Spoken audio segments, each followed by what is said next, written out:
Wait a minute. Trade बता देते हैं। तो आज हम लोग सीखने वाले हैं स्टॉक सिलेक्शन करना। अब स्टॉक सिलेक्शन में क्या है ना, आपको स्टॉक सिलेक्शन किस बेसिस पे करते हैं? स्टॉक सिलेक्शन करते हैं आपके स्ट्रैटेजी के बेसिस पे। तो सबसे इम्पॉर्टेंट चीज़ क्या होता है, आपके पास एक पर्टिकुलर स्ट्रैटेजी होना चाहिए जिसके बेसिस पे आप स्टॉक सिलेक्शन करने वाले हैं। तो मैं आपसे अपने स्ट्रैटेजी के बेसिस पे स्टॉक सिलेक्शन करना दिखाऊंगा, जो कि बहुत इजी है। एंड अगर आपने डिमांड एंड सप्लाई जोन वाला वीडियो नहीं देखा है, मैं आई बटन में डाल देता हूँ, उसको जाके ध्यान से देख लो, क्योंकि वो बहुत इंपॉर्टेंट है। एंड आपकी ट्रेडिंग बहुत इजी हो जाएगी उसके बाद। इन केस अगर आपको कुछ चीज़, कोई पर्टिकुलर कॉन्सेप्ट समझ में नहीं आ रहा, तो कमेंट सेक्शन को भर दो, लिख दो, जो मन में आए वो लिख दो। अगर कोई डाउट है तो उसको पूछो, मैं Q&A वीडियो बना के आपको बता दूंगा, बट प्लीज़ उसको देखो क्योंकि ट्रेडिंग बहुत इजी है। और अगर आपको भी ट्रेडिंग से कंसिस्टेंट मनी निकालना है तो ये पर्टिकुलर पैटर्न, ये पर्टिकुलर चीज़ सीखना पड़ेगा। तो चलो, without wasting much of your time start करते हैं। मैं इसको साइड में ले जाता हूँ। और ये जो पर्टिकुलर स्टॉक सिलेक्शन है, मैं निफ्टी 50 में दिखा रहा हूँ। आप इसको क्रिप्टो में भी यूज़ कर सकते हो, आप इसको फॉरेक्स के पेयर में भी यूज़ कर सकते हो, यूएस मार्केट में भी यूज़ कर सकते हो, एक्स वाई जेड कोई भी मार्केट हो उसमें आप यूज़ कर सकते हो। क्योंकि ये जो पर्टिकुलर सेटअप है, ये आपका इंस्टीट्यूशन के फुटप्रिंट को देख के बना हुआ है। मैं सेटअप बता देता हूँ कि हमें चार्ट में खोजना क्या है। ठीक है, एक कैंडल अगर मैं मान लेता हूँ ये है, ठीक, एक कैंडल ये है, ये ग्रीन होगा। ठीक है, मैं इसको ग्रीन कर देता हूँ। ये आपका रेड भी हो सकता है, ग्रीन भी हो सकता है, मैं रेड कर देता हूँ और ग्रीन भी कर देता हूँ इसको। ठीक, एंड एग्जैक्टली यहाँ पे भी ऐसी कैंडल होगी। आप विक बना लो, विक होगा, जो भी होगा। ठीक है, यहाँ पे विक हो सकता है, इसके ऊपर विक हो सकता है, मतलब एक कैंडल जिस हिसाब से भी हो सकता है। हमें इसमें क्या आइडेंटिफाई करना है, तीन कैंडल का ये पर्टिकुलर सेटअप है। हमें थर्ड कैंडल और फर्स्ट कैंडल के बीच में अगर गैप दिखता है, देखो यहाँ पे एक गैप है, तो इस गैप को हम लोग बोलते हैं फेयर वैल्यू गैप। इसका लो, इसका हाई। ठीक है, ये इस पर्टिकुलर जोन को हम लोग बोलते हैं fair value gap. Fair value gap. Market की टेंडेंसी होती है कि वो फ्यूचर में क्या करता है, मार्केट की टेंडेंसी होती है कि वो आके इसको रिट्रेस करता है। ठीक है, ये यहाँ तक आके रिट्रेस करता है। बहुत बार यहीं से अपसाइड, बहुत बार क्या होगा ना कि ऐसे टैप किया और फिर यहाँ से अपसाइड के लिए चला गया। ठीक है, तो मार्केट की ये टेंडेंसी है कि वो फेयर वैल्यू गैप फिल करता है। हमें पोजीशन कब बनाना है, हमें पोजीशन तब बनाना है जब ये इस पर्टिकुलर जोन के आसपास आता है। ठीक है, अब इसकी पीछे की साइकोलॉजी समझते हैं, होता क्या है। ये जो बड़ी कैंडल है, आप सभी को पता है कि बड़ी कैंडल बनाने के लिए बड़ा पैसा आता है। ठीक है, बड़े इंस्टीट्यूशन जब पोजीशन बनाते हैं तो एक बड़ी कैंडल बनती है, एक बड़ा वॉल्यूम आता है। ये फुटप्रिंट आप किसी भी पर्टिकुलर चार्ट से नहीं हटा सकते हो। ठीक है, तो अगर यहाँ पे एक बड़ी कैंडल बन रही है, तो डिसीजन कहाँ बने होंगे, कब बने होंगे, इस कैंडल पे बने होंगे कि हमें यहाँ पे पोजीशन बनानी है, और उसका आउटपुट आपको ये दिख गया। तो ये चीज़ आपको, ये चीज़ चार्ट से जा ही नहीं सकती है। ये कोई भी मार्केट हो, कभी कोई कितना भी बड़ा मार्केट क्यों ना हो, अगर कोई बड़े प्लेयर्स पोजीशन बना रहे हैं तो उसमें बहुत हाई प्रोबेबिलिटी है आपको ऐसा सेटअप दिखेगा। आपको क्या करना है, इसका हाई लो मार्क कर लो। ठीक है, और पोजीशन इसमें बना लो। हमें एंट्री कब बनाना है, जब इस पर्टिकुलर पॉइंट के आसपास आया। लो कहाँ रहेगा, अगर ये इसका लो है, एक एग्जांपल लेते हैं, ये लो है, तो थोड़ा सा बफर इसमें रख के टारगेट आप इसका 1:2 आराम से, जो भी आपको रेसिस्टेंस दिखेगा इस पर्टिकुलर लेवल के आसपास से। एंड आप सेम जैसे यहाँ पे फाइंड आउट कर रहे हो, ऊपर भी आप फाइंड आउट कर सकते हो। जो भी जहाँ से भी एक बिग ड्रॉप कैंडल आएगा, उसके जस्ट पहले वाले कैंडल को आप मार्क कर लो, क्योंकि वहीं पे पोजीशंस, वहीं पे डिसीजंस बने हैं पोजीशन शॉर्ट करने के। ठीक है, मैं आपको चार्ट में भी दिखा दूंगा। एंड आराम से आप इसमें 1:2 टारगेट कर सकते हो, इनफैक्ट 1:1 भी कर सकते हो। बट रिस्क मैनेजमेंट के साथ मजाक मत करना। ठीक है। आप मेरा रिस्क मैनेजमेंट वाला भी वीडियो देख सकते हो, वहाँ पे मैंने बताया है कि आपको क्वांटिटी कितना लेना है अपने स्टॉक के हिसाब से। तो प्लीज़ उसको जाके ध्यान से देखना, मैं उसका लिंक डाल दूंगा और उसका एक छोटा सा डिस्क्रिप्शन भी दिखा दूंगा कि वो शीट कैसा है। ठीक है। अब हम लोग को कॉन्सेप्ट पता चल गया, अब हम लोग निफ्टी में दिखाएंगे, ट्राई करेंगे आपको अच्छे से समझाने का। नहीं समझ में आएगा तो प्लीज़ उसको कमेंट में लिख देना। मेरे पास चार्ट है डेली टाइम फ्रेम में, आप इसको वीकली भी देख सकते हो, जैसा आपका मोटिव है। अगर आपको पोजिशनल बनाना है तो पोजिशनल के बेसिस पे जाओ, अगर आपको स्विंग बनाना है तो स्विंग के बेसिस पे जाओ। ठीक है। अब हम लोग यहाँ पे देखते हैं। ठीक। हम लोग हमेशा रीसेंट का देखेंगे, रीसेंट में हम लोग को कोई मिलता है कि नहीं। यहाँ पे जैसे कि आप देख सकते हो, यहाँ पे एक हमें अप मूव का दिख रहा है, तो हम लोग इसका लो मार्क कर लेंगे। ठीक है। अब क्योंकि इसके लो में डिफरेंस नहीं है, तो हम लोग इसका लो कंसिडर करेंगे। मार्केट का वेट करेंगे कब, जब ये इस पर्टिकुलर लाइन पे टैप करेगा। एक रिएक्शन पॉइंट है ये। ठीक है। मार्केट हमेशा अपने रिएक्शन पे, मतलब एक जोन पे आके रिएक्शन देता है, तो हमें वो रिएक्शन देखना है। ठीक है। तो ये एक पर्टिकुलर जोन हो गया, ये जोन का वेट करेंगे।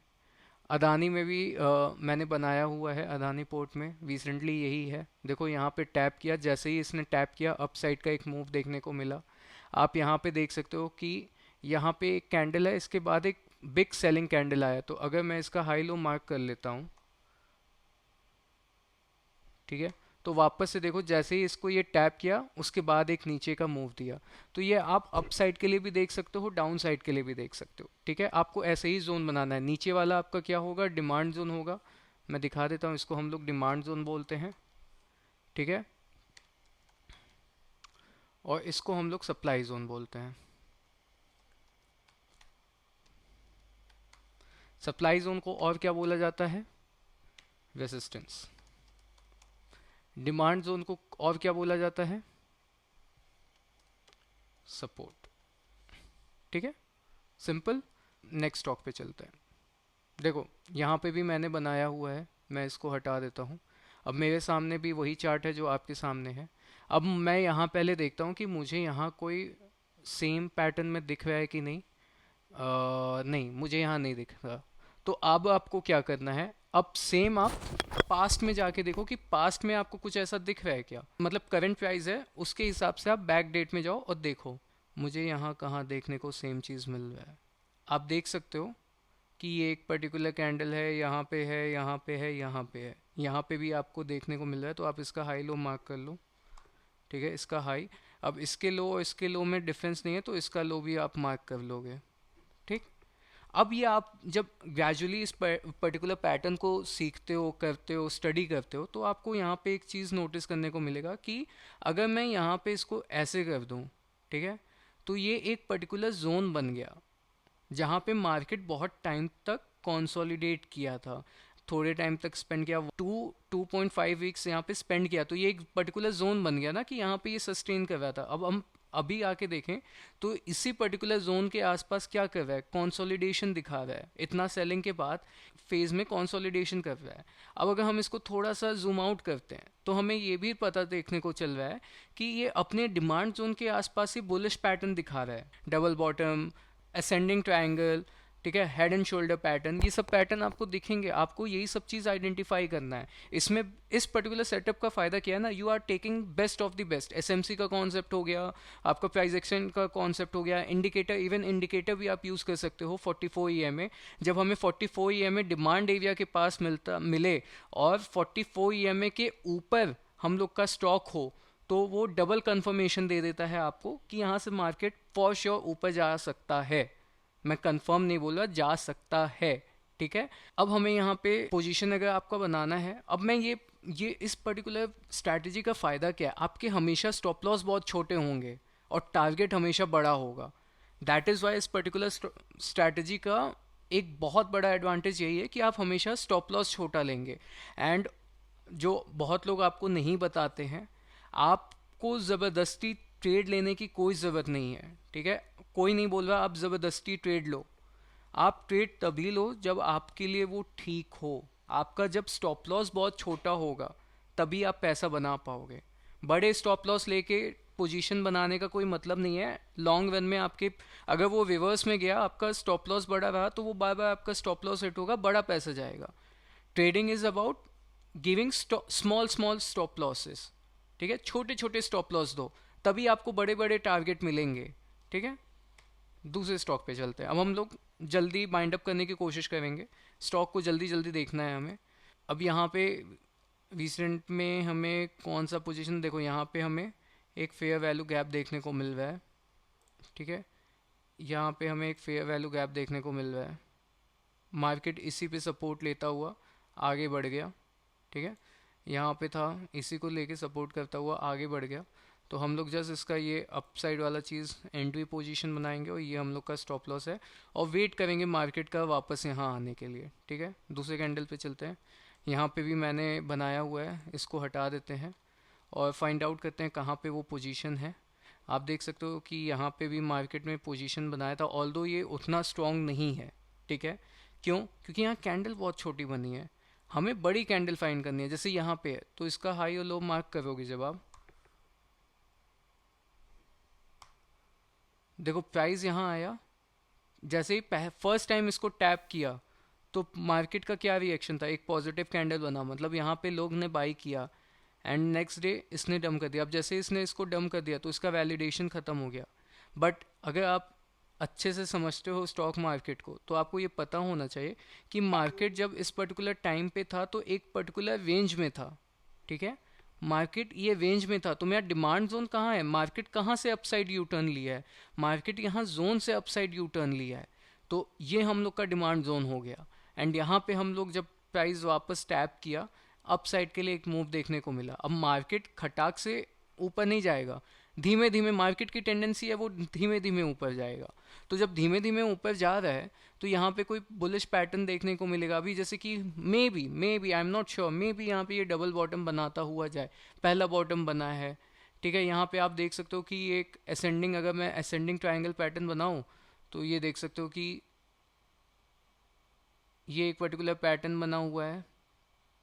कलर सही कर देता हूँ। ठीक है, ये पर्टिकुलर पैटर्न बना हुआ है और यहाँ पे ये ट्रेंड लाइन ऐसे जा रहा है। ठीक है, अब ये देखो ट्रेंड लाइन सबसे ज़्यादा परेशान क्या करता है, नॉर्मली जो लोग, अगर आज का दिन नहीं आया होगा, नॉर्मली लोग ट्रेंड लाइन ऐसे बनाएंगे। मार्केट ने क्या किया, मार्केट ने पहले लिक्विडिटी ली एंड देन ये अपसाइड का मूव देख रहा है। ठीक है, मार्केट को ऊपर जाने के लिए लिक्विडिटी लेनी होती है, उसको पता है कि लोग यहाँ ट्रेंड लाइन फॉलो कर रहे होंगे, एंड यहाँ पे आते ही लोगों का ट्रेंड लाइन हिट हुआ, देखो यहाँ पे विक बन गया, मतलब यहाँ पे लिक्विडिटी थी, उन्होंने लिक्विडिटी ले ली। अब ये यहाँ से फ्रेश पोजीशन बना के अपसाइड के लिए जा सकता है। ठीक है, एसबीआई में चलते हैं। सेम हम लोग जल्दी जल्दी बनाने की कोशिश करेंगे। हमें कहाँ मिल रहा है, देखो ये पर्टिकुलर कैंडल है, ये हम लोग का जोन बन गया। ठीक है, अब हमें क्या करना है, हमें बस वेट करना है इस पर्टिकुलर जोन के आने का, मतलब इस पर्टिकुलर जोन में आने का वेट करना है। अब आप ये भी देख सकते हो कि इसका विक बहुत बड़ा है, तो जब विक बड़ा हो ना तो आप कंसिडर कर सकते हो, बट आपको वही देखना है कि ट्रेड आपका अच्छा होना चाहिए। अगर मैं यहाँ पे ट्रेड लेता हूँ तो मैंने पहले देखना है कि मेरा टारगेट कहाँ पे है। टारगेट मेरा करीबन इस पर्टिकुलर लेवल के आसपास आएगा। ठीक है, ये पर्टिकुलर लेवल बन रहा है। अब मैं जितना रिस्क लेने वाला हूँ, मेरा रिस्क इधर के आसपास आएगा, एंड मैं अपना टारगेट देखूंगा कि मेरा टारगेट कितना है। 1:2 है बेस्ट, मैं इसमें ट्रेड ले सकता हूँ। हमेशा याद रखना 1:2 के ट्रेड में ही घुसना है, वरना छोड़ दो, ज़बरदस्ती नहीं करना, ज़बरदस्ती कभी नहीं अच्छा लगता है। ठीक है, अब हमें रिसेंटली, पहले हम लोग क्या फाइंड आउट करते हैं रीसेंट में। ठीक है, रीसेंट में हमें देखने को मिल रहा है कि इसने डबल बॉटम बना के अपसाइड के लिए एक मूव दिया और यहाँ पे कंसोलिडेशन कर रहा है। अब एज अ ट्रेडर आपको पता होगा कि प्राइस जब ऐसे कंसोलिडेट करता है तो ये एक पर्टिकुलर जोन हो गया। ठीक है, अब हम इसमें पोजीशन कब बनाएंगे, पोजीशन तब बनाएंगे जब ये इसके ऊपर क्लोजिंग देगा। ठीक, अब हम लोग सेम करते हैं, पास्ट में देखते हैं इसी पर्टिकुलर लेवल के आसपास क्या था। अब ये देखो परफेक्ट एग्जांपल ये है कि ये मेरा लेवल है, इसका हाई और इसका लो मार्क कर, इसका हाई लो मार्क कर लिया, ये पर्टिकुलर जोन बन गया। अब देखो यहाँ पे टैब इन कभी किया नहीं और खटाक से ये नीचे क्रैश, क्योंकि अदानी का न्यूज़ आया था, और जब न्यूज़ आता है तो आपको भी पता है कि कोई पैटर्न वैटर्न काम नहीं करता, और इसने वही चीज़ किया। But at the same time buying देखो कहाँ से आया, हम लोग इसको भी तो कंसिडर कर सकते हैं। गैप तो यहाँ भी क्रिएटेड है, तो आप इसको ऐसे जोन बना लो। अब क्योंकि इसके लो में डिफरेंस नहीं है तो हम ये लो कंसिडर करेंगे। अब जैसा मैंने बताया कि जब मार्केट किसी एक पर्टिकुलर रेंज में बहुत टाइम तक रहता है तो उसको हम लोग जोन बना लेते हैं। ये हम लोग का डिमांड जोन बना, और देखो प्राइस यहीं के आसपास आके रिएक्शन देना स्टार्ट कर दिया। तो ऐसे ही आपको पैटर्न बनाना है। मैं एक और दो एग्जांपल ले लेता हूँ। अब देखो ये EMA 44 EMA का क्या फ़ायदा होता है ना, जब मार्केट राइजिंग होता है तभी EMA काम करता है। EMA का हर एक इंडिकेटर का एक नेचर होता है काम करने का, ठीक है। तो आपको उस नेचर के हिसाब से ट्रेड लेना चाहिए। EMA ट्रेंडिंग मार्केट में यूज होता है। ट्रेंडिंग मार्केट अपसाइड का भी हो सकता है, डाउन साइड का भी हो सकता है। जैसे ही EMA आपका राइजिंग हो और वहां पे कोई ग्रीन कैंडल बने तो उसका हाई और लो मार्क कर लो, ठीक है। ये हाई और लो मार्क कर लो। जैसे ही इसका हाई ब्रेक करता है आप वहां पे पोजीशन बना सकते हो एज ए एंट्री, और उसका स्टॉप लॉस होगा जस्ट उस कैंडल का लो। एंड आपको ट्रेड तब तक होल्ड करना है जब तक 21 EMA क्लोजिंग ना दे दे। अब जैसे कि यहाँ पे आपका एग्जिट है, ठीक है। क्यों? क्योंकि इसमें और इस 21 EMA और 44 EMA में बहुत बड़ा डिफरेंस है, ठीक है। यहाँ पे डिफरेंस ज़्यादा है, तो आप क्या करोगे, 21 EMA को अपना स्टॉप लॉस लोगे। बट अगर यहाँ पे डिफरेंसेस कम होते हैं, अगर इन दोनों में डिफरेंस कम है, तो आप 44 EMA को ही एज अ स्टॉप लॉस लेके चलोगे, ठीक है। अब देखो मार्केट जैसे ही साइडवेज हुआ, EMA काम करना बंद कर दिया, दोनों साइड से आपका हिट हो रहा है। That's it. अब आप ऐसे ही एन नंबर ऑफ स्टॉक्स देख सकते हो। जनरली आप सैटरडे संडे बैठ सकते हो आराम से देखने के लिए, एंड अपने स्टॉक फिल्टर आउट कर लो, उसको किसी डिफरेंट लिस्ट में ऐड कर लो, और जो भी आपके डिमांड जोन के पास स्टॉक हैं सारे, उनको किसी एक पर्टिकुलर चेकलिस्ट में, जैसे 44 कॉन्सेप्ट के हिसाब से मैंने बना दिया। फॉर एग्जाम्पल अगर कोई मंथ है, जैसे दिसंबर मंथ चल रहा है, नया क्रिएट लिस्ट डाल दो दिसंबर 24, और इसमें सारे जो जो स्टॉक्स आपके डिमांड जोन के पास हैं उसको लिस्ट में डाल दो। तो आई होप आपको ये वीडियो समझ में आया हो कि स्टॉक सिलेक्शन कैसे करना है। आप इसको निफ्टी में, मिड कैप 50, स्मॉल कैप, किसी में भी यूज़ कर सकते हो। हमें क्या फाइंड आउट करना है, हमें बस वो 3 कैंडल का सेटअप फाइंड करना है, ठीक है। प्लीज़ वीडियो को लाइक कमेंट शेयर सब्सक्राइब करो। डाउट है तो पूछो, मुझे अच्छा लगेगा जब आप लोग पूछोगे। एंड मिलते हैं अगले वीडियो में। बाय।